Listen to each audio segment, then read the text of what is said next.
Warahmatullahi wabarakatuh. Perkenalkan nama saya Akbar Ramadan dari Departemen Teknik Mesin Angkatan 2022 dengan NPM 22660315993.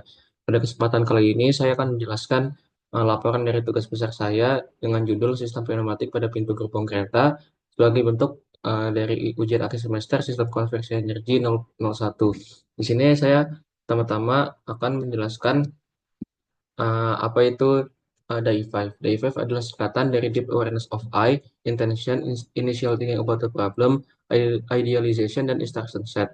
DAI5 adalah kerangka berpikir, menyelesaikan masalah berbasis kesadaran penuh, dan terstruktur berdasarkan 5 langkah berikut. Yang pertama adalah Deep Awareness of I. Deep Awareness of I adalah tahap dasar yang membangun kesadaran berkelanjutan terhadap Yang Maha Esa, yaitu Sang Pencipta. Langkah ini menekankan kesadaran individu dan kesadaran diri yang menyelaraskan tindakan dengan tujuan utama mengenali dan mengakui Tuhan. Ini disebut sebagai kondisi nafas, sebagai lapisan inti. Yang kedua adalah intention atau niat. Adalah keputusan sadar atau tujuan yang mengatur proses. Datang dari hati berperan sebagai hardware atau perangkat hati yang menginstruksikan niat untuk seluruh kerangka berpikir. Intention memastikan setiap pemecahan masalah selaras dengan kehendak pencipta. Yang ketiga adalah initial thinking about the problem.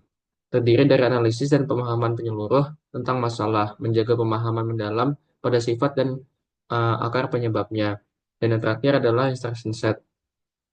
Yang keempat adalah idealization. Itu adalah asumsi dibuat untuk menyederhanakan dan memudahkan masalah sambil memastikan asumsi tersebut dapat diandalkan, realistis, dan sejalan dengan prinsip keseluruhan yang dibangun di intention atau niat. Dan yang terakhir adalah instruction set. Terdiri dari prosedur, step, atau metode iteratif untuk mengimplementasi solusi dengan niat penuh kesadaran berkelanjutan, membimbing tindakan selama eksekusi.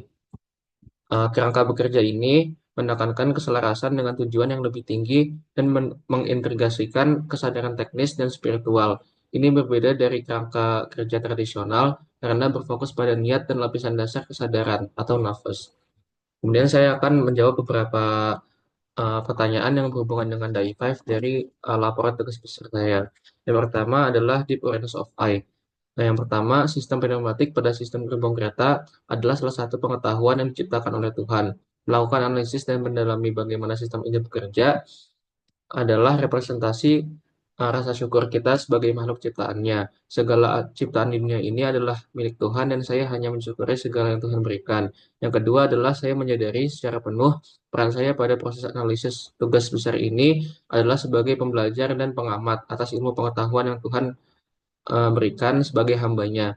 Peran saya tidak lebih dari sekedar makhluk ciptaannya. Kemudian yang ketiga, pertimbangan etis dilakukan masih di bawah kode etis manusia sebagai makhluk ciptaan Tuhan. Tetap sadar bahwa ilmu kita tidak bisa menyamakan dengan ilmu Tuhan. Ilmu yang Tuhan berikan selalu ada manfaat moral untuk manusia. Kemudian yang keempat, saya menjaga kesadaran akan Tuhan selama proses penulisan makalah atau tugas besar ini dengan merendahkan diri di hadapannya dan berdoa untuk selalu dimudahkan dan diberikan kelimpahan ilmu yang bermanfaat.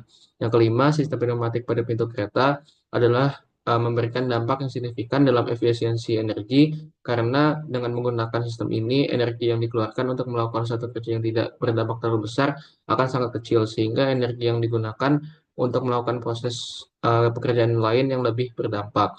Kemudian yang keenam, selama penulisan ini semua isinya tidak terlupakan untuk mengaitkan dengan kekuasaan Tuhan yang Maha Esa dan mengagungkannya. Kemudian yang kedua adalah intention. Untuk menjawab pertanyaan nomor 7, tujuan dan niat saya dalam penulisan tugas besar ini yang berjudul Sistem Pneumatik pada Pintu Gerbong Kereta adalah untuk mensyukuri karunia dan ilmu yang telah Tuhan ciptakan, serta menguatkan ikatan dengan Tuhan. Kemudian yang kedelapan, tujuan studi kasus ini adalah mempelajari bagaimana suatu sistem pneumatik diterapkan secara komersil.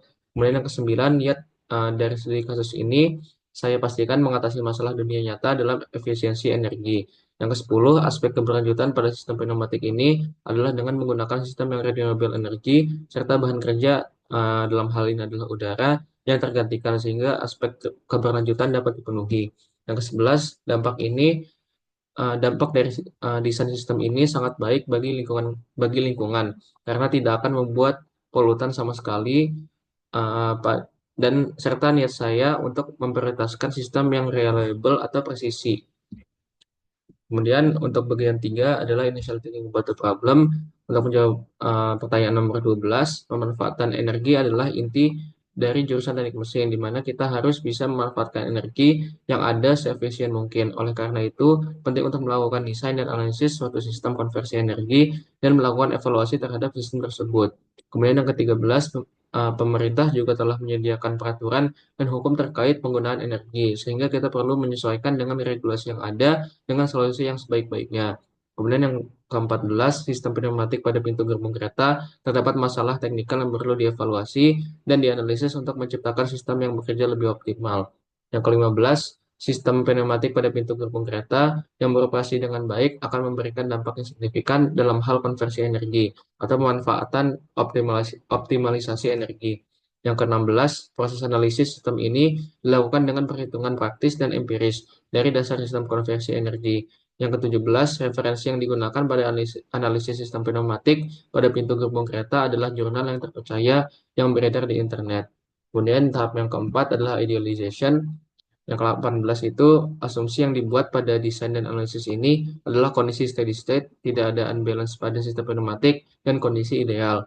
Yang ke-19, sistem pneumatik pada pintu gerbong kereta adalah suatu inovasi dari sistem pintu kereta lainnya.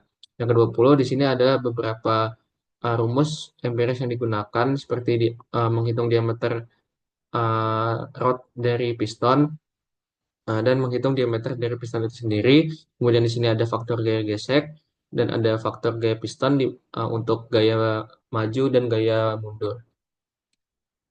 Kemudian yang ke-21, keselarasan dengan niat. Memastikan desain sistem mendukung tujuan utama, yaitu keamanan, efisiensi, dan kenyamanan. Kemudian yang ke-22, yaitu skalabilitas dan adaptasi. Merancang sistem yang dapat dengan mudah disesuaikan dengan berbagai jenis gerbong kereta dan kondisi operasi. Kemudian yang ke-23, kesederhanaan dan keanggunan. Mencari solusi dan kesederhanaan namun efektif, menghindari desain yang terlalu kompleks. Kemudian yang tahap yang kelima, yaitu instruction set adalah kejelasan langkah, di mana menyusun prosedur pemasangan, pengoperasian, dan pemeliharaan sistem secara rinci dan mudah dipahami. Kemudian yang ke-26, kelengkapan, yaitu meliputi semua komponen sistem, mulai dari kompresor udara hingga aktuator pintu. Kemudian yang ke-27, interpretasi fisik, menjelaskan prinsip kerja setiap komponen dan bagaimana komponen-komponen tersebut bekerja sama. Kemudian yang ke-28, minimalisasi kesalahan, yaitu merancang sistem dengan fitur keamanan yang memadai, seperti sensor, tekanan, dan saklar batas. Kemudian yang ke-29, verifikasi dan validasi, di mana melakukan pengujian secara menyeluruh sebelum sistem diterapkan di lapangan. Yang ke-30, pendekatan iteratif, bersiap untuk melakukan perbaikan dan penyempurnaan desain berdasarkan hasil pengujian dan umpan balik pengguna. Yang ke-31, integrasi kelestarian, yaitu menggunakan bahan yang mudah didaur ulang dan mempertimbangkan efisiensi energi dalam operasi sistem. Yang ke-32, efektivitas komunikasi, yaitu menyediakan dokumentasi teknis yang jelas dan mudah dipahami oleh teknisi pemeliharaan. Dan yang terakhir, ke-33, keselarasan dengan kerangka kerja DAI5, memastikan setiap langkah dalam desain dan implementasi sistem sesuai dengan prinsip-prinsip DAI5. Mungkin sekian yang dapat saya sampaikan untuk pada kesempatan kali ini. Sekian, terima kasih. Wassalamualaikum warahmatullahi wabarakatuh.